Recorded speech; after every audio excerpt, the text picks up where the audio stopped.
والصلاة والسلام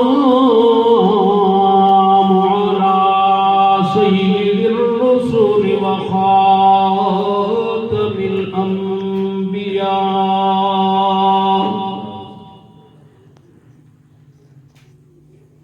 أما بعد فأعوذ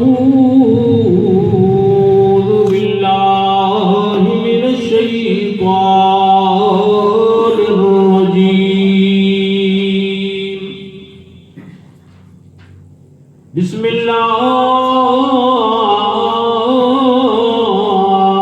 الرحمن الرحيم.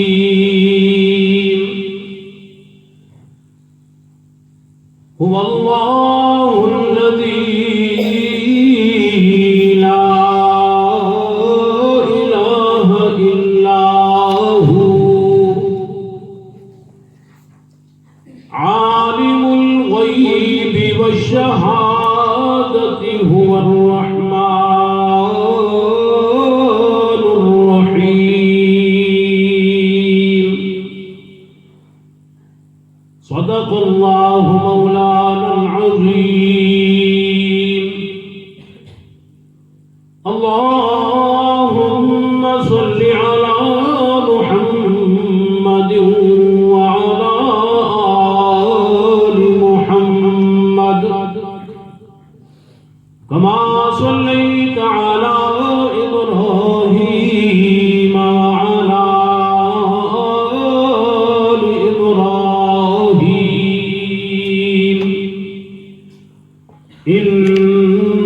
إنك حميد مجيد. اللهم بارك على محمد وعلى آل محمد كما باركت على إبراهيم وعلى آل إبراهيم إنك حميد مجيد.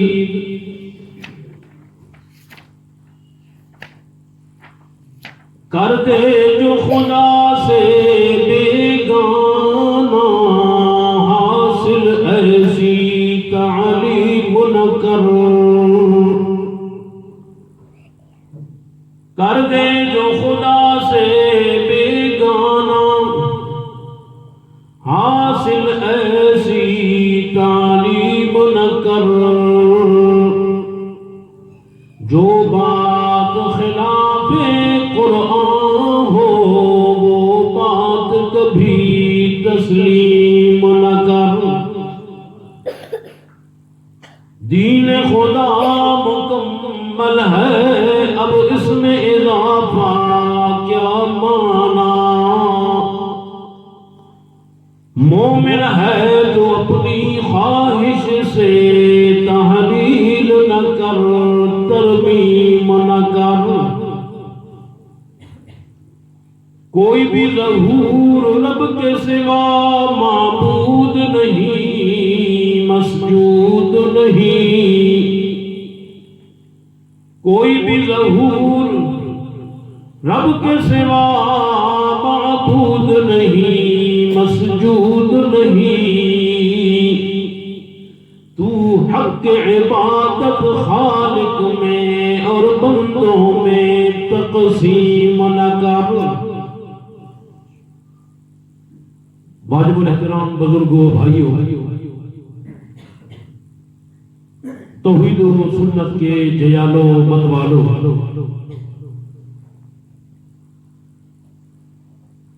الحمدللہ ہم لوگ خدا بندے قدوس کے خصوصی فضل و احسان کے ساتھ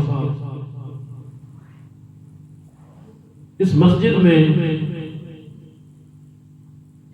مسئلہ لا الہ الا اللہ کے 8ویں درس میں شریک ہیں۔ اللہ بزرگ و برتر کی بارگاہ قدس و معلی میں انتہائی ذلت اور عجز و نیازمندی کے ساتھ التجا ہے کہ وہ ذات وحدہ لا شریک صرف اپنی رضا کی خاطر چند ایسی معروضات اس بندہ حقیر ناچیز فقیر کو عطا فرمائے جس کے ساتھ فریقین کی جانبین کی دونوں جہانوں کی سعادت اور نجات ممکن ہو جائے۔ آج کے درس میں آپ سماعت یہ کریں گے قرآن حکیم کی آیات بینات سے کہ جمیع ما کان اور ما یکون کا علم رکھنے والی ذات صرف اللہ وحدہ لا شریک کی ہے۔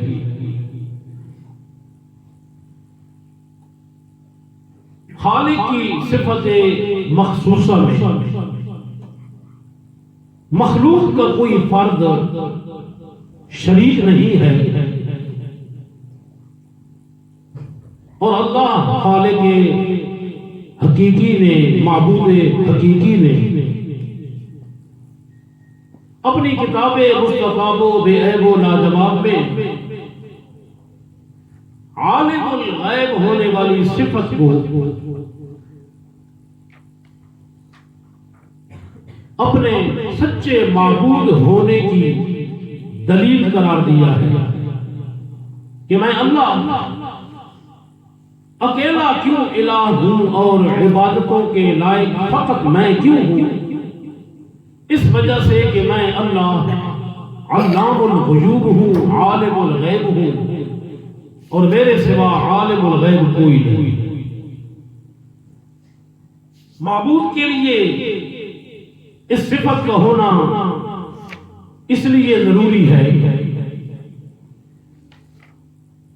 کسی جگہ بھی جب کوئی عابد عبادت کا کام کرے تو کم از کم معبود کو پتہ تو ہو کہ پہاڑ کے کسی پتھر میں، سمندر میں، سمندر کی کسی تہ میں، فضا کے کسی خطے اور حصے میں کون سی مخلوق کس حاجت میں ہے، کس مشکل میں ہے اور رات یا دن کی کس گھڑی میں مجھے پکار رہا ہے، مجھ سے مانگ رہا ہے یا میری بارگاہ میں اپنی بندگی اور عبادت پیش کر رہا ہے، ورنہ تو وہ معبود بن ہی نہیں سکتا، الہ بن ہی نہیں سکتا کہ جب عابد کی عبادت اور پکار سے اس کو آگاہی نہ دے تو وہ معبود کیسا ہے؟ قرآن حکیم میں اللہ تعالیٰ نے صرف اپنی پکار کرنے کی تعلیم اس لیے دی ہے کہ جانتا وہی ہے اور کسی اور کی پکار سے منع اس لیے کیا ہے کہ وہ جانتا نہیں، اس کو خبر نہیں۔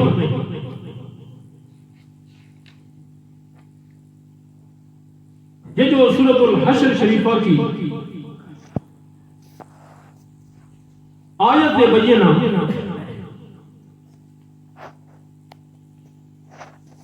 22 آپ نے سماعت کی، میں اس کا ترجمہ کرنے لگا۔ اعوذ باللہ من الشیطان الرجیم،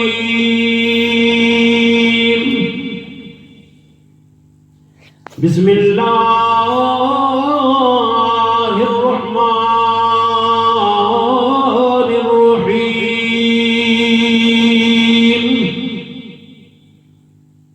واللہ الذی لا الہ الا ہو۔ او کائنات کے لوگوں، وہ اللہ ایسی ذات ہے کہ کوئی بھی الہ اور معبود نہیں سوا اس کے۔ الہ بننے کے لائق صرف اسی اللہ وحدہ لا شریک کی ذات ہے اور کوئی بھی نہیں۔ پکاروں کے لائق صرف وہی ایک اللہ ہے۔ نظر و نیاز منت منوتی رکوع سجدے والی عبادت کے لائق صرف اللہ کی ذات ہے اور کوئی بھی نہیں۔ کوئی بھی عبادت کا کام ہے یا کوئی بھی عبادت کا کلمہ ہے صرف اللہ وحدہ لا شریک کے لیے روا ہے، صرف اسی کے لیے جائز ہے۔ کیونکہ لوگوں دلیل یہ ہے عالم الغیب والشہادہ، وہ جاننے والا ہے غیب کا بھی اور ظاہر کا بھی۔ یہاں سوال پیدا ہوتا ہے اللہ سے کوئی چیز غیب کیسے ہے کہ اللہ اس کو جانتا ہے؟ اللہ کے آگے تو سب چیز ظاہر ہے۔ رات بھی دن کی طرح ہے، دن ویسے اجالوں سے بھرا ہوا ہے۔ اللہ سے تو کوئی چیز غیب ہے نہیں۔ یاد رکھنا میرے دوستو بزرگوں، عالم الغیب ہونا اللہ وحدہ لا شریک کی صفت مخصوصہ ہے۔ اس اعتبار سے غیب ما غاب عن المخلوق، یعنی ان سارے مغیبات سے آگاہ اور واقف ہے جو مخلوق سے اوجھل ہیں اور پردے میں ہیں۔ اللہ سے تو کوئی چیز غیب ہے بھی نہیں، اللہ ہر چیز کو جاننے والا ہے، اور جو چیزیں مخلوق سے اوجھل ہیں پردے میں ہیں ان کو بھی جاننے والا کون ہے؟ فقط اللہ ہی ہے۔ اس وجہ سے مالک الملک نے فرمایا عبادت کے لائق بھی صرف اللہ ہے، اللہ کے سوا کوئی اور نہیں۔ اچھا، جو لوگ اللہ کے سوا کسی بھی مخلوق کو، کسی جن کو، کسی فرشتے کو، کسی پیغمبر کو، کسی پیر فقیر کو، کسی زندہ یا مردہ کو عالم الغیب ثابت کرنا چاہتے ہیں تو ان کو پھر اگلی بات بھی کرنی چاہیے کہ علم غیب جس کے لیے ثابت ہو جائے وہ تو کون ہوتا ہے؟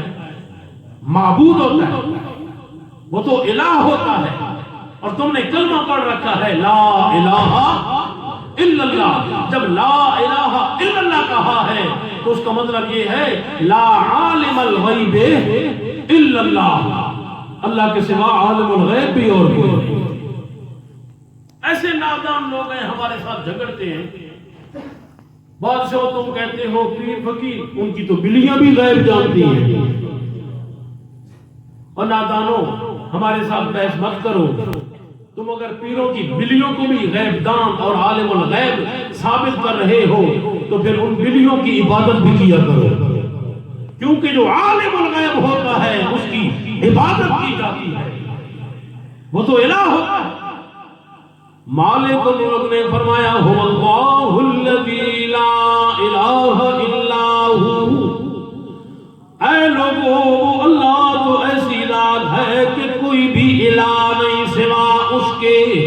دلیل کیا ہے؟ دلیل کیا ہے الہ اس کے؟ فقط الہ ہونے کی دلیل کیا ہے؟ دلیل یہ ہے کہ عالم الغیب والشہادہ، وہ غیب کو بھی جاننے والا ہے، ظاہر کو بھی جاننے والا ہے۔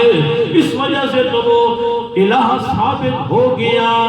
اگر تم اللہ کے سوا کسی اور کو عالم الغیب والشہادہ مانتے ہو، اس کو پھر تم گویا کہ معبود اور الہ ثابت کرنا چاہتے ہو۔ سمجھو ذرا بات کو، کوئی ضد نہیں، کوئی عناد نہیں، کوئی تعصب نہیں، صرف سمجھو اور سمجھاؤ۔ میرے دوستو بزرگوں، اللہ کی کتاب ہمیں ایک اللہ کے الہ ہونے کی دلیل یہ بتا رہی ہے کہ اللہ اس لیے الہ ہے کہ وہ عالم الغیب والشہادہ۔ هو الرحمن الرحیم، وہ اللہ بے حد مہربان ہے، نہایت رحم کرنے والا ہے۔ اس اللہ کے سوا کوئی اور ایسا نہیں جو بے حد مہربان ہو، جو نہایت رحم کرنے والا ہو۔ بے حد مہربان کیسا؟ اس دنیا میں وہ اپنوں کو بھی روزیاں دے رہا ہے، بیگانوں کو بھی دے رہا ہے۔ موحدوں کو اگر روزیاں پہنچا رہا ہے تو اسی طرح بدستور مشرکوں کو بھی روزیاں وہی دے رہا ہے۔ ماننے والوں کو اگر وہ ساری حاجتیں اور ضرورتیں ان کی پوری فرما رہا ہے تو نہ ماننے والوں کی حاجتیں اور ضرورتیں بھی وہی پوری فرما رہا ہے۔ اس نے اپنی عطاؤں کے دنیا میں در بند نہیں کیے، ہر کسی پہ کھول رکھے ہیں۔ اس کی بے پایاں بحر بے قرار نعمتوں کے سمندر سے سب کے سب مستفید ہو رہے ہیں۔ صرف یہ نہیں کہ مومنوں کے لیے اس نے اپنی رحمتیں عام کر رکھی ہیں اور کافروں پر روک رکھی ہیں، نہیں، بلکہ اللہ نے سب کے لیے اپنی نعمتیں عام کر رکھی ہیں، کیونکہ بے حد مہربان ہے۔ ایک مطلب یہ ہے، اور دوسرا مطلب یہ کہ رحمان الدنیا و رحیم الآخرہ، دنیا میں بے حد مہربان ہے اور آخرت میں بے حد مہربانیاں فرمانے والا، نہایت رحم فرمانے والا۔ لیکن خاص ان بندوں کے لیے اس نے اپنی رحمتیں ریزرو کر رکھی ہیں اور مخصوص کر رکھی ہیں، ان کے نام کر رکھی ہیں، جو اللہ کی وحدانیت اور توحید کو ماننے والے ہیں، جو خالص مومن اور موحد ہو گئے، جنہوں نے اپنا عقیدہ اللہ کی کتاب کے مطابق بنا لیا اور اپنا عمل پیغمبر کی سنت کے مطابق بنا لیا۔ نیکوکار پرہیزگار مسلمان ہیں، ان پر اللہ آخرت میں رحیم ہوگا، اس کی رحمت خاصہ آخرت میں کسی کافر اور مشرک کو نہیں ملے گی۔ اللہ کی رضا، اللہ کی جنت، پیغمبر کی شفاعت اور نیک لوگوں کی صحبت صرف اہل ایمان کو نصیب ہوگی قیامت کے دن۔ دنیا میں تو ہر کافر مومن اللہ کی رحمت سے مستفید ہو رہا ہے، کیونکہ وہ بے حد مہربان ہے۔ اب اس آیت میں آپ نے کیا سنا کہ عالم الغیب ہونا تو الہ کی کیا ہے؟ دلیل ہے، اور وہ اللہ کے سوا کوئی بھی۔ اب 20واں پارہ پہلا صفحہ کھولیے، صفحہ نمبر 383 383۔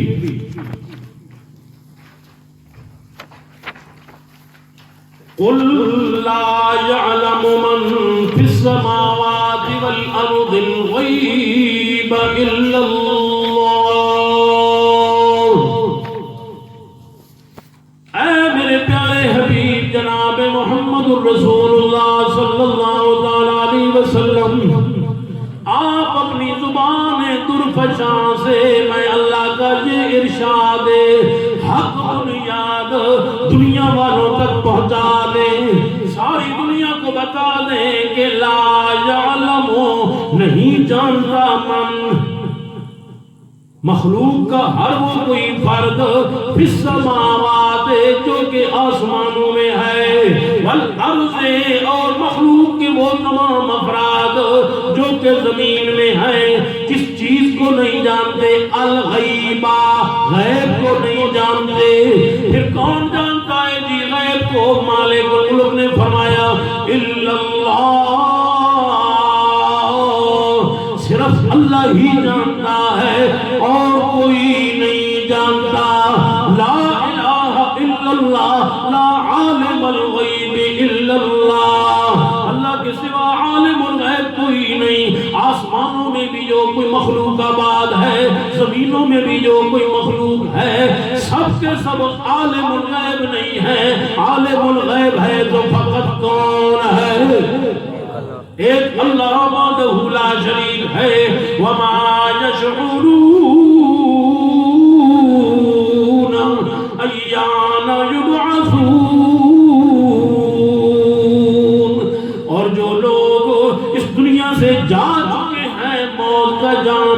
چکے ہیں ان کو تو اتنا بھی پتہ نہیں ہے کہ کس دن زندہ کر کے اٹھائے جائیں گے.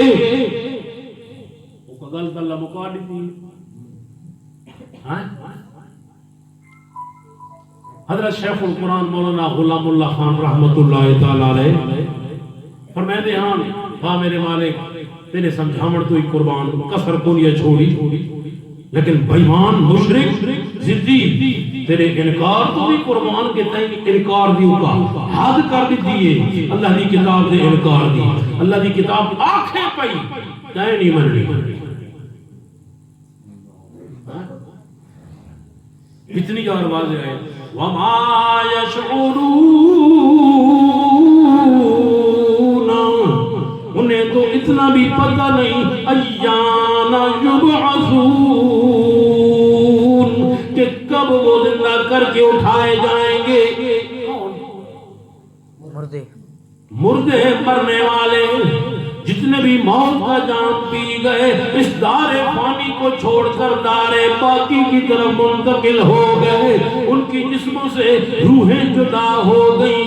اس دنیا کو چھوڑ کر عالم برزخ میں جا پہنچے قبروں میں جا پہنچے. ان کو تو اتنا بھی پتہ نہیں ہے اپنی جان کے بارے میں کہ کب زندہ کر کے اٹھائے جائیں گے. اور جن کو اپنی جان کا پتہ نہیں ہے ان کو سارے جہان کی خبروں کا کیا پتہ ہوگا. جنہوں نے اپنا پتہ کو نہیں سارا تو وہ پتہ ہے. جب ان کو پتہ نہیں ہے تو سمجھ جاؤ کہ عالم الغیب والشہادہ صرف اللہ کی ذات ہے. اس لیے اسی ہی کی پکار کرنی چاہیے. اس لیے تو اسی کی نظر و نیاز ہونی چاہیے. اس لیے تو صرف اسی کا رکوع اور سجدہ ہونا چاہیے. اس اللہ کے سوا کسی اور کی عبادت اس لیے نہیں ہونی چاہیے کہ کوئی دوسرا عالم الغیب نہیں ہے. اب تک آپ نے ان آیتوں میں علم غیب کی نفی سنی اجمالا. کس طرح سے؟ اجمالی طور پر کوئی نہیں جانتا سب نہیں جانتے آسمان والے نہیں جانتے زمین والے نہیں جانتے. اب ایک خاص ہستی جو پوری کی پوری مخلوقات کی سردار ہستی ہے اور اللہ کے حبیب اور محبوب ہیں سید الاولین والآخرین ہیں امام الاسفیاء والاتقیاء امام الانبیاء حضرت محمد الرسول اللہ. خاص ان کی ذات سے قرآن نے نفی کی ہے. شاید اس میں حکمت یہی تھی کہ دنیا والوں کو پیغام دیا جائے کہ لوگوں جب ساری کی ساری کائنات کے سردار ساری اولاد آدم کے سردار سب پیغمبروں اور رسولوں نبیوں کے سردار اگلوں اور پچھلوں کے سردار ساری کی ساری کائنات کے امام اور اللہ کے حبیب اور محبوب پیغمبر جب وہ عالم الغیب نہیں تو پھر دوسرا کون عالم الغیب ہے؟ ساری مخلوقات کے سردار جب عالم الغیب نہیں ہے تو پھر تم کسی اور کو کیسے عالم الغیب کہہ سکتے ہو؟ کھولیے سورہ یاسین شریف.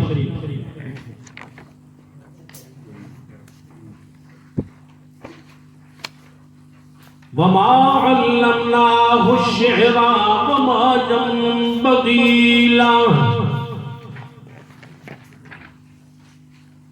صفحہ نمبر ہے 445 آیت نمبر 69. وَمَا عَلَّمْنَاهُ الشِّعْرَ وَمَا يَنبَغِي لَهُ.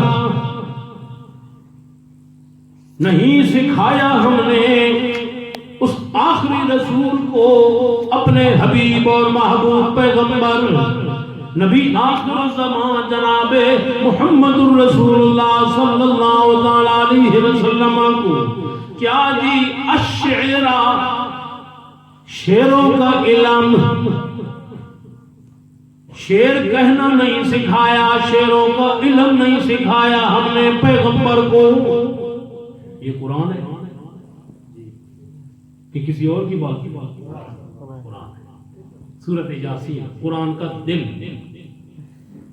وما علمناہ الشعر، نہیں سکھایا ہم نے اس پیغمبر کو شعر کہنا، شعروں کا علم، وما ينبغي له، نہ ہی لائق ہے اس پیغمبر کے کہ شعر کہتا پھرے، یہ پیغمبر کے شایان شان ہی نہیں ہے، پیغمبر کے شایان شان ہی نہیں ہے۔ ہم نے پیغمبر کو شعر کہنا بھی نہیں سکھایا۔ اب قرآن مجید کی یہ نفی ہر کسی سے نہیں ہو رہی، شعروں کے علم کی نفی خاص ایک ہستی سے ہو رہی ہے، جو ہستی اللہ کی حبیب ہے، جو ہستی اللہ کی محبوب ہے، جو ہستی سب کی سردار ہے، جو ہستی سب کے امام ہے، جو ہستی سید الاولین والآخرین ہے، ان سے شعروں کے علم کی نفی کی جا رہی ہے۔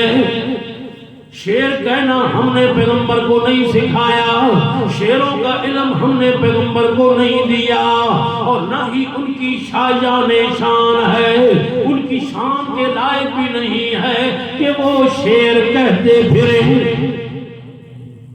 ہم نے ان کو قرآن حکیم کا عالم بنایا، ہم نے ان کو اپنی خاص معرفت اور پہچان کا علم عطا فرمایا، ہم نے ان کو اتنے اونچے علوم سے نوازا ہے۔ شاعر لوگ تو غلط باتیں بھی کہتے رہتے ہیں، شاعر لوگ تو بے ثبوت باتیں بھی کر جاتے ہیں، شاعر لوگ تو مبالغہ آرائیاں بھی کرتے رہتے ہیں، اور یہ ساری چیزیں میرے پیغمبر کے قریب سے بھی نہیں بھٹکی کہ وہ بے سند باتیں کریں، بے ثبوت باتیں کریں۔ جب مبالغہ آرائیوں سے کام لینا، ان کا کلام برحق ہے، سچ ہے، اور وہ کیا ہے؟ قرآن حکیم۔ ہم نے قرآن تو ان کو دیا ہے، شعروں کا علم نہیں دیا۔ لیکن میرے دوستوں بزرگوں، ان لوگوں کا دعویٰ تو ٹوٹ گیا کہ جو کہتے ہیں عالم ما کان وما یکون ہے، ان کا جو دعویٰ ٹوٹ گیا نا، جنہوں نے کہا کہ ہر قسم کا علم آپ کو دیا گیا، ہر چیز کا علم آپ کو دیا گیا، آپ کو عالم الغیب بنایا گیا، آپ کو جمیع ما کان ما یکون کا علم دیا گیا، آپ کو علم جمیع علم محیط دیا گیا، ان کا تو دعویٰ ٹوٹ گیا نا۔ جیسا بھی علم تھا اللہ نے نفی تو کر دی نا اپنے نبی سے، شعروں کا علم بھی نہیں عطا ہوا، اور پیغمبر کو جادو کا علم بھی نہیں دیا گیا۔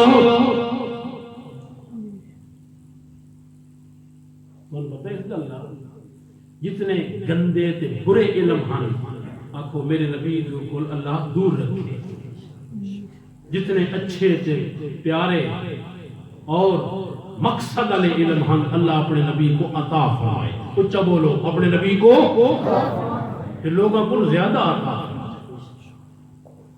اتنے علوم اللہ نے اپنے پیغمبر کو عطا فرمائے کہ کسی اور نہ عطا ہوئے، لیکن عالم الغیب صرف اللہ آپ ہی رہا، کیونکہ ان کی صفت مخصوصہ ہے۔ ان هو الا ذکر وقرآن مبین، نہیں ہے یہ مگر میری نصیحت کا مضمون ہے، قرآن مجید، وقرآن اللہ کا کلام ہے، اللہ کی کتاب ہے، آسمانی وحی ہے، مبین جو حقائق کو کھول کھول کے بیان کرنے والا قرآن ہے، اللہ کا سچا کلام ہے۔ لوگوں، اللہ کے نبی کو اللہ نے قرآن کا علم تو عطا فرمایا، اپنے کلام کا علم تو عطا فرمایا، لیکن شعروں کا علم نہیں دیا، جادو کا علم بھی نہیں دیا، اور بھی جتنے برے علم تھے اللہ نے ان سے اپنے نبی کو بچا لیا۔ یہ دعویٰ تو ختم ہو گیا کہ جمیع ما کان ما یکون کے جاننے والے، کہو کہ سب کچھ کو جاننے والا فقط کون ہے؟ اللہ، جو الہ ہے۔ اللہ نے کسی اور کو عالم الغیب اس لیے نہیں بنایا کہ اللہ کے سوا کوئی الہ جو نہیں تھا، کوئی دوسرا الہ ہوتا، کوئی دوسرا معبود ہوتا تو ضرور عالم الغیب بھی ہوتا۔ جب اللہ کے سوا کوئی دوسرا الہ نہیں، معبود نہیں، تو عالم الغیب بھی کوئی نہیں، جمیع ما کان ما یکون کا جاننے والا بھی کوئی نہیں۔ اللہ،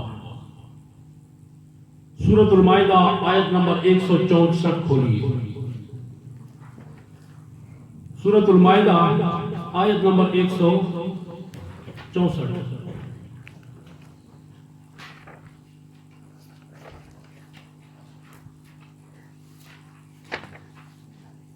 نہیں یار، چھٹا پارہ ہے سورۃ المائدہ کی۔ وَرُسُلًا قَدْ قَصَصْنَاهُمْ، حافظوں کی طرف ڈھونڈو ذرا۔ ہاں جی، کتنی نمبر آئے؟ شاباش، چھٹا پارہ، رکوع نمبر تیسرا، چھٹے پارے کا تیسرا رکوع۔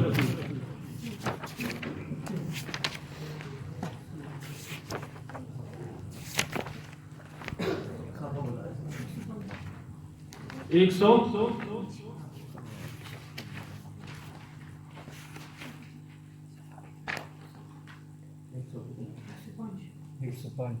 سو پانچ صفحہ جی۔ ہاں جی، صفحہ نمبر 105 چوتھی لائن سے میں پڑھتا ہوں۔ وَرُسُلًا قَدْ قَصَصْنَاهُمْ عَلَيْكَ مِن قَبْلُ وَرُسُلًا لَّمْ نَقْصُصْهُمْ عَلَيْكَ وَكَلَّمَ اللَّهُ مُوسَىٰ تَكْلِيمًا۔ وَرُسُلًا، کئی سارے پیغمبر رسول، قد قصصناہم علیکا، تحقیق ہم نے قصہ کیا ہے ان کا، علیکا اے میرے محبوب آپ کے اوپر، قرآن مجید کی وحی نازل فرما کے کئی سارے رسولوں کا جو ہم نے قصہ آپ پر بیان کیا ہے، من قبل پہلے، وَرُسُلًا اور کتنے ہی رسول ہیں کہ لَمْ نَقْصُصْهُمْ عَلَيْكَ، ہم نے قصہ تک بھی نہیں کیا ان کا آپ پر۔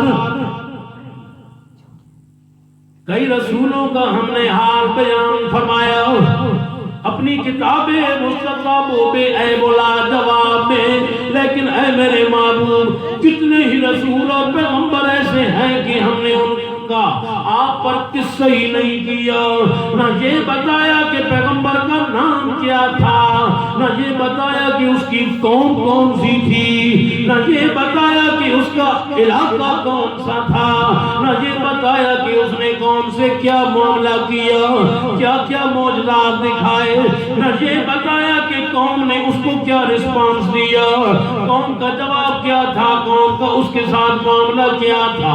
ہم نے کوئی بھی قصہ آپ پر کیا بھی نہیں، وہ تو شیروں کا علم تھا جس کی سورت یاسین میں نفی فرمائی، وہ تو آپ کی شایان شان ہی نہیں تھا، یہ پیغمبروں کا حال بیان کرنا تو آپ کے شایان شان بھی تھا، اس لیے تو بہت سارے پیغمبروں کا حال ہم نے آپ کے اوپر کیا بھی ہے، جن کی تعداد 30 کے قریب ہے۔ کتنے؟ 30 کا عدد پورا نہیں ہوتا، لیکن 30 کے قریب 26 یا 27 پیغمبروں کا حال قرآن میں ہم نے دیا، اور وہ بھی اتنا جتنا کہ ہمیں منظور تھا، تفصیلی حالات پھر بھی نہیں بیان کیے۔ اور کتنے رسول ہیں؟ 1,24,000 1000 یا کم و بیش انبیاء دنیا میں تشریف لائے، سب کا قصہ ہم نے اے محبوب آپ پر بیان نہیں کیا، ان کا علم آپ کو عطا نہیں فرمایا کہ اس کا نام کیا تھا، قوم کون سی تھی، اس نے قوم کو کیا بات کی، کس طرح کے معجزات پیش کیے، کس طرح سے دعوت و تبلیغ کا کام کیا، کس طرح سے قوم والوں نے اس کے ساتھ معاملہ کیا، پھر اس قوم کا کیا بنا، انہوں نے ایمان قبول کیا، مانا یا نہیں مانا تو تباہ ہوئے، یا اللہ نے ان کو دنیا سے معاف رکھا، آخرت کے عذاب کے لیے ان کو محفوظ رکھ لیا، نہیں کوئی بھی بات ہم نے بیان نہیں فرمائی محبوب، کتنے پیغمبروں کا حال آپ کو سنایا تک بھی نہیں ہے۔ وَكَلَّمَ اللَّهُ مُوسَىٰ تَكْلِيمًا، اور اللہ نے حضرت موسیٰ کلیم اللہ سے تو کلام فرمایا تھا، طور پہاڑ پہ بلا کے راز و نیاز کی باتیں اپنے لاڈلے پیغمبر سے کی تھی۔ اللہ سورۃ الانعام آیت نمبر 50 کھولیے، سیر کیجیے میرے دوستوں بزرگوں قرآن حکیم کی۔ ہمارے پاس دوڑے نہیں، مائیے نہیں، شاہ فرمایا کہ خیمے جو آواز آئی ہے اور وہ گلا سارے کو کون ہے، سارے کو اللہ کا قرآن ہے۔ قوم ہی جان بجھ کے بھولی بڑی ہوئی ہے، اس آکھا ادھی رات کا ٹائم آئی تے دھی زہرا دی تتی دھوتے ستی پئی آئی، ادھی رات کا ٹائم آئی تے دھی زہرا دی تتی دھوتے ستی پئی آئی، ادھی رات کے تیرے پیو کے دیگے کڈھائی۔ ہاں آؤ مسلمانوں، اللہ کی کتاب کو سنو، پڑھو، محبت سے اس کا مطالعہ کرو تاکہ تمہیں عقیدہ نصیب ہو، تمہیں ایمان نصیب ہو اور ان جھوٹوں سے تمہاری جان چھوٹے۔ آؤ اللہ کے سچے قرآن کا مطالعہ کرو۔ ہمارا قصور صرف یہی ہے کہ ہم قرآن مجید کی آیات کی سیر کروا کے اور قرآن کے مطابق آپ کو عقیدہ سمجھا۔ اللہ آیت نمبر 50 صفحہ نمبر کون سا حافظ ہو؟ 134 صفحہ،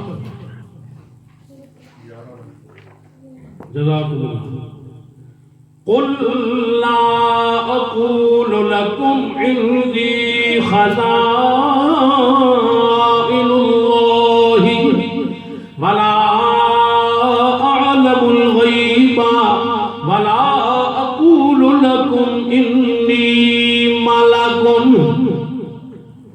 اے میرے پیارے حبیب جناب محمد الرسول اللہ صلی اللہ تعالی علیہ وسلم، آپ اپنی زبان درفشاں سے میں اللہ کا ارشاد حق بنیاد اپنی امت اور قوم تک پہنچا دے، ساری دنیا کے لوگوں تک پہنچا دے۔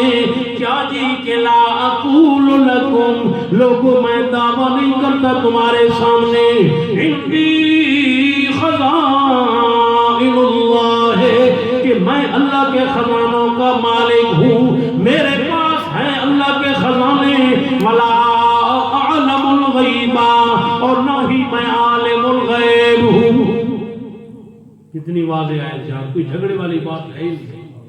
اللہ ضد سے بچائے، اناد سے بچائے، ہٹ دھرمی سے بچائے، اور اللہ ہر قسم کے گمراہی سے محفوظ رکھے، تو اللہ کے قرآن کی یہ آیت مسئلہ سمجھانے کے لیے کافی ہے۔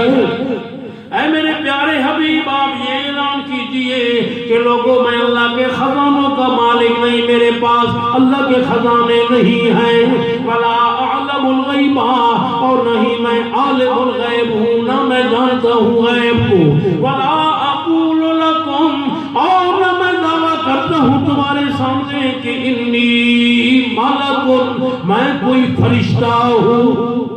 میں فرشتہ ہونے کا بھی دعویٰ نہیں کرتا کہ میں نورانی مخلوق سے ہوں۔ ان اتبع الا ما یوحی الی، نہیں پیروی کر رہا میں خبر اسی وحی کی جس کی وحی میری طرف کی جاتی ہے، اسی چیز کی میں پیروی کرتا ہوں، یعنی قرآن حکیم کی جس کی وحی میری جانب بھیجی جاتی ہے۔ قل اے میرے پیارے حبیب فرما دیجئے هل يستوي الأعمى والبصير، کیا برابر ہوتے ہیں اندھا اور دیکھنے والا؟ اندھا وہ ہے جو اللہ کی کتاب سے اندھا بنا ہوا ہے، اس کو قرآن کی واضح آیتیں نظر ہی نہیں آتی، اور بصیر کون ہے؟ وہ ہے جس کی نظر ہے ہی قرآن پر، جس کی نظر ہے ہی اللہ کے کلام پر، جس کی نظر ہے ہی اللہ کی آیات پر، اور وہ مومن موحد توحیدی پکا بنا ہوا ہے، اس نے ایمان و اسلام قبول کر رکھا ہے، وہ ہے دیکھنے والا، اور جس کی نظر قرآن اور اس کے بتائے ہوئے عقیدے اور ایمان تک نہیں ہے وہ ہے اندھا۔ فرمایا دونوں برابر نہیں ہو سکتے۔ کیا اندھا اور دیکھنے والا برابر ہوتے ہیں؟ نہیں ہوتے۔ افلا تتفکرون، کیا پس تم سوچ بچار سے کام نہیں لیتے ہو اور تدبر تفکر نہیں کرتے ہو کہ اللہ کا قرآن کتنی واضح آیات میں اتنے کھلے کھلے عقیدے سمجھا رہا ہے، اور لوگوں نے جان بوجھ کر کیوں آنکھیں قرآن سے بند کر رکھی ہے؟ تو سوچو لوگو حق والے کون ہیں اور باطل پرست کون ہیں؟ نتیجہ تو یہی سمجھ آ جاتا ہے جن کی نظر اللہ کے قرآن کی واضح آیتوں پر ہے وہ حق پر ہیں، اور جو اللہ کی قرآن کی واضح آیتوں سے اندھے بنے ہوئے ہیں وہی باطل پرست ہیں۔ ان کے رستے پہ نہیں چلنا، ان کی پیروی نہیں کرنی، ورنہ تو انجام جو ہوگا دوزخی ہوگا، کیونکہ قرآن کے مخالف بندے کبھی جنت میں جا نہیں سکتے۔ یہ کتھائی نے لکھا کہ ابھی قرآن دی واضح آیتاں دے خلاف عقیدے رکھ کے کوئی جنت پہنچ بنے۔ اللہ، کبھی میں یہ مضمون بھی بیان کروں گا کہ قرآن حکیم میں کافروں کا ذکر موجود ہے، مشرکوں کا ذکر موجود ہے، ظالموں کا ذکر موجود ہے، فرعون کا ذکر ہے، اور جی بڑی بڑی باغی قوموں کا ذکر ہے، لیکن کسی مجرم کے لیے اتنا سخت عذاب قرآن نے کہیں بیان نہیں کیا جتنا کہ قرآن کی واضح آیتوں کے خلاف عقیدہ رکھنے والا یا اللہ کے قرآن کی آیات کا انکار کرنے والا، اس کا عذاب سب سے زیادہ سخت ذکر ہوا ہے۔ یہ آپ کی معلومات کے لیے جتنی آیتیں آپ پڑھیں گے ان الذین کذبوا بآیاتنا یا کفروا بآیاتنا، اس کے بعد ان کی سزا کا ذکر ہوتا ہے۔ ذرا مطالعہ کیجئے قرآن مجید میں جن بدبختوں نے انکار کیا ہماری آیتوں کا، جنہوں نے تکذیب کر ڈالی ہماری آیتوں کی، آگے پھر ذرا عذاب بھی دیکھنا کہ کتنا سخت ہے۔ اللہ کی پناہ، بڑے سخت سخت عذابوں کا ذکر ہے دنیا اور آخرت۔ اللہ، سورۃ الاعراف آیت نمبر 188، سورۃ الاعراف آیت نمبر 188، یہ جی صفحہ نمبر ہے 176 ابتدا۔ قل لا املک لنفسی نفعا ولا ضرا الا ما شاء اللہ۔ پہلی والی آیتوں سے بھی زیادہ واضح ہے، سنیں۔ قل لا املک لنفسی، اے میرے پیارے حبیب جناب محمد الرسول اللہ صلی اللہ علیہ وسلم، آپ اپنی زبان درفشاں سے میں اللہ کا یہ ارشاد حق بنیاد اہل عالم تک پہنچا دیجئے کہ او دنیا کے لوگوں، تم مجھے مالک اور مختار سمجھتے ہو، یہ بھول اور یہ غلط عقیدہ اپنے دل سے نکال دو۔ میری جو حالت یہ ہے کہ لا عمل املک لنفسی، نہیں اختیار رکھتا میں اپنی جان کے نفعا کسی قسم کے نفع کا بھی ولا ضررا اور نہ کسی قسم کے نقصان کا، میں محمد اپنی جان کے کسی نفع یا کسی نقصان پر اختیار نہیں رکھتا. گل وہ کہیں نہیں مانتا. نکرا تحت النفی، نفعا نکرا، ضررا نکرا، آیا کس کے نیچے؟ لا کے نیچے. کیا معنی بنے گا؟ کسی قسم کے نفع کا میں اختیار نہیں رکھتا اور کسی قسم کے نقصان کو اپنی جان سے دور کرنے کا میں اختیار نہیں رکھتا. الا ما شاء اللہ، ہاں مگر جو چاہے اللہ، چاہے تو میری جان کو نفع پہنچا دے اور چاہے تو نقصان کا فیصلہ فرما دے، میرا کوئی اختیار نہیں. وہ چاہے تو اس میری جان کو اپنے عرش تک پہنچا دے، اٹھا لے، اور چاہے تو طائف والوں کے ہاتھوں میری اس جان کو لہو لہان کرا دے. پتہ نہیں کیا سمجھے. میں اپنی جان دے نفع نقصان دا آپ مالک، کوئی نہ میرا اللہ چاہے کہ میرے اس تن بدن، حضرت نے معراج روح مال جسد، آپ کی روح آپ کے جسم پاک میں تھی، معراج فرمائی کہ نہیں؟ زمین تو چاہ کے سقفہ عرش الرحمن، اتنی بلندیوں پہ پہنچا دیا میری جان کو، اور جب میری جان کو نقصان پہنچا وہ بھی اللہ کی مرضی سے پہنچا کہ طائف میں 1 مہینہ تک میں مار کھاتا رہا، حتیٰ کہ اللہ نے اپنی توحید کے مسئلے کے پیچھے میری جان تک کو بھی پٹوا دیا، میرا خون تک بھی نکلوا دیا، اور سر سے میرا خون نکلا پاؤں تک چلا گیا، اور میں جو جوتا اتارنے کی کوشش کرنے لگا تو جوتا اس لیے نہیں اترتا تھا کہ میرے خون کے ساتھ چپک چکا تھا میرا پاؤں، اور میرا جوتا اترتا نہیں تھا. خود ذرا سوچو مسلمانوں، نبی کے حکمداروں، مومنوں، مسلمانوں، توحیدیوں، ذرا سوچو تو صحیح کتنا مقدس خون تھا پیغمبر کا، اور کتنا زیادہ مقدار میں نکل کر پاؤں تک نالین پاک تک جا پہنچا تھا. اس نقصان کے متعلق فیصلہ کس نے کیا تھا؟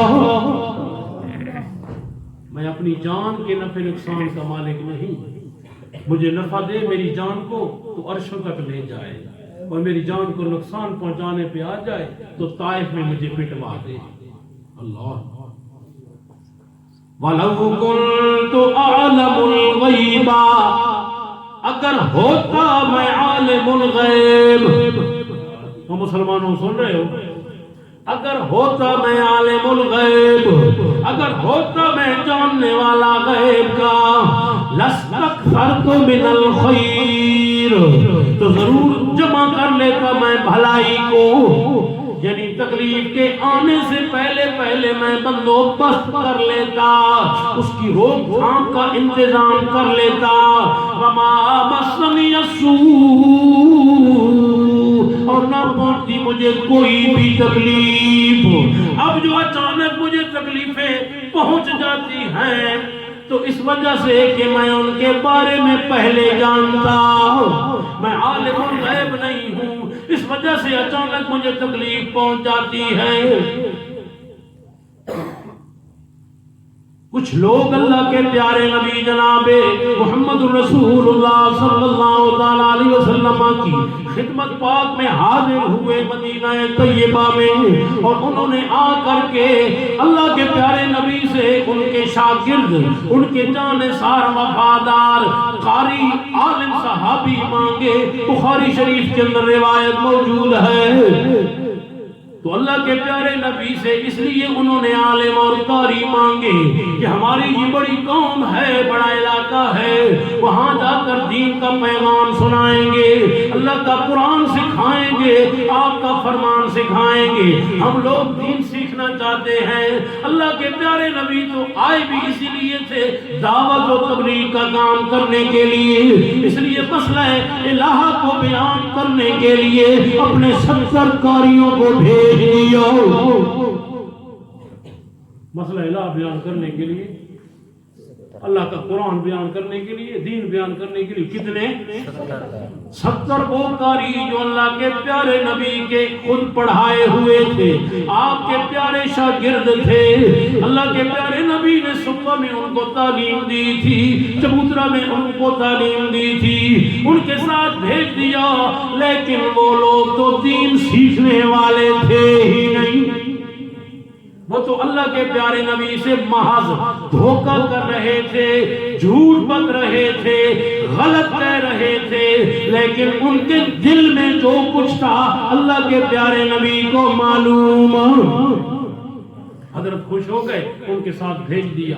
جب مدینہ طیبہ کی آبادی سے تھوڑے باہر نکلے، جنگل میں ان ظالموں نے اور زیادہ درندے بٹھا رکھے تھے، تیروں والے بٹھا رکھے تھے، اپنے جنگجو بٹھا رکھے تھے، خود تو تھوڑے الگ ہو گئے، نبی کے ساتھی جب ایک جگہ ان کو مل گئے تو اس طرح انہوں نے ان پر تیر اندازی کی کہ اللہ کے پیارے نبی کے وہ عالم قاری صحابی سارے شہید ہو گئے۔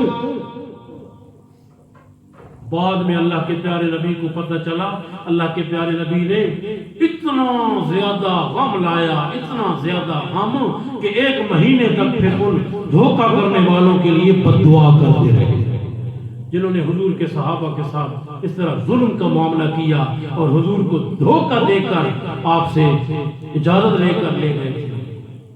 اور مسلمانوں بتاؤ، اگر اللہ کے پیارے نبی کو علم ماکان ما یکون سب کچھ جمی ماکان علم محیط ہوتا، ان کے دلوں کے حال سے واقف ہوتے، عالم الغیب ہوتے، علیم بذات الصدور ہوتے، تو اسی وقت فرما دیتے، ہے پیمانوں میرے سامنے جھوٹ بک رہے ہو، میں تمہارے دلوں کی نیت سے واقف ہوں، تم میرے صحابہ کو شہید کرنا چاہتے ہو، مجھے صدمہ پہنچانا چاہتے ہو، تم مسلمانوں پہ ظلم کا ارادہ کرتے ہو، اور تم جنگل میں اپنے جنگجو تیر انداز میں کھا چکے ہو، دفع ہو جاؤ، نہ تم دین سیکھنا چاہتے ہو نہ میں تمہیں سکھانا چاہتا، جاؤ۔ اس طرح فرماتے کہ نہ فرماتے؟ ایک مسلمان کی جان بچانا ساری انسانیت کو بچانے کے مترادف تھا کہ نہیں؟ حضرت ضرور اپنے قاریوں کی حفاظت فرماتے اور ان کو بھگا دیتے، میں عالم الغیب ہوں، ہر چیز کا مجھے پتہ ہے، تم جھوٹ بک رہے ہو، تمہارے دل میں کچھ اور ہے، زبان پہ کچھ اور ہے، چلے جاؤ، تم کوئی دین شیر نہیں سیکھنا چاہتے۔ لیکن حضرت نے دھوکہ اس لیے کھایا کہ عالم الغیب نہیں تھے۔ اونچا بولنا ذرا، جو عالم الغیب ہوتا ہے اس کو دھوکہ دیا نہیں جا سکتا، کوئی جتنا دل لگا لے، زور لگا لے، عالم الغیب کو کبھی کوئی دھوکہ نہیں دے سکتا، اسی کو دھوکہ دیا جاتا ہے جو ہر چیز سے واقف ہو، جس سے کچھ پوشیدہ۔ یہ بخاری شریف کی حدیث ہے۔ یہاں بھی اللہ کے پیارے نبی جناب محمد رسول اللہ صلی اللہ علیہ وسلم کیا فرما رہے ہیں، وَلَوْ كُنْتُ أَعْلَمُ الْغَيْبَ لَاسْتَكْثَرْتُ مِنَ الْخَيْرِ، اگر ہوتا میں عالم الغیب جمع کر لیتا بھلائی کو، وَمَا مَسَّنِيَ السُّوءُ، نہ پہنچتی مجھے کوئی تکلیف، نہ چھوتی مجھے کوئی بھی تکلیف، إِنْ أَنَا إِلَّا نَذِيرٌ وَبَشِيرٌ لِقَوْمٍ يُؤْمِنُونَ، میں تو محض ڈر سنانے والا اور خوشخبریاں سنانے والا ہوں ان لوگوں کو جو ایمان لانے والے ہیں۔ میرے بھائیوں، قرآن مجید کی 50 سورتوں میں اسی مسئلے کو بیان کیا گیا کہ سب کچھ کو جاننے والا فقط کون ہے؟ میں ساری آیتیں یہاں ایک مجلس میں آپ کو بیان نہیں کر سکتا، مشت نمونہ از خروارے کے طور پر چند مقامات کا مطالعہ آپ کو کرا دیا، اور جتنی بھی معتبر فقہ حنفی کی کتب ہیں، ہم ہیں حنفی لوگ، تو فقہ حنفی کی جتنی معتبر کتب ہیں ان میں یہی موجود ہے، یہی فتویٰ کہ کہ اللہ کے ماں سوا عالم الغیب اور ایک اور بھی فتویٰ سن لیجئے اس ہستی کا جس کے نام کی لوگ 11ویں کھاتے ہیں، آپ ان کو جانتے ہوں، شیخ عبد القادر جیلانی رحمت اللہ تعالی علیہ رحمت واسعہ، انہوں نے کیا فرمایا اپنی کتاب میراث الحقیقت میں؟ وہ فرماتے ہیں من یعتقد ان محمدا صلی اللہ علیہ وسلم یعلم الغیب فہو کافر تو آپ مانا کریں میں کی جگہ اوپر لگ پیر صاحب کی عبارت آپ مانا کرائیں جو یہ عقیدہ رکھے کہ محمد صلی اللہ علیہ وسلم عالم الغیب ہیں، وہ آدمی کافر ہے۔ آگے وجہ بیان کرتے ہیں لِأَنَّ علم الغیب، اس وجہ سے کہ عالم الغیب ہونا صفت مختصۃ باللہ سبحانہ وتعالی، یہ تو صفت مخصوصہ ہے اللہ سبحانہ وتعالی کی۔ یہ میری بات نہیں، اس کی مان لو جس کے نام کی 11ویں کھاتے ہو۔ قرآن کی چلو نہیں مانتے، حدیث کی نہیں مانتے، اس کی تو مان لو۔ 11ویں چنگی لگ دی ہے، دیو دا فتوہ چنگا نہیں لگتا، صرف اس کا فتوہ نہیں، عالمگیری، قاضی خان، بحر و رائے، رد المحتار و شرح فقہ اکبر اٹھاؤ، یہ میں نے سب فقہ حنفی کی معتبر کتب کے نام لیے ہیں، جاؤ ان کا مطالعہ کرو اور اللہ کے لیے انصاف کی بات کرو۔ یہ سب اہل علم کیا کہتے ہیں کہ عالم الغیب کس کی صفت ہے؟ اس لیے کہ الہ وہ ہے، اور اگر اللہ کے سوا کسی کو عالم الغیب کہو گے تو پھر اس کو الہ بھی ماننا پڑے گا۔ نہ اللہ کے سوا کوئی اور الہ ہے اور نہ اللہ کے سوا کوئی دوسرا عالم الغیب ہے۔ یہ میری بات نہیں، میرے استاد کی، میری جماعت کی نہیں، اللہ کی کتاب کی بات ہے، اور اس کا انکار کفر ہے۔ اس لیے پیران سید عبد القادر جیلانی رحمہ اللہ نے کفر کا فتویٰ دیا ہے۔ کیوں؟ کہ ایسا عقیدہ قرآن کا انکار بنے گا، اور قرآن یہی کہتا ہے کہ عالم الغیب فقط کس کو مانو؟ اللہ کو مانو۔ اللہ قرآن کی سمجھ بھی عطا فرمائے، اخلاص والا عمل بھی عطا فرمائے۔ سبحان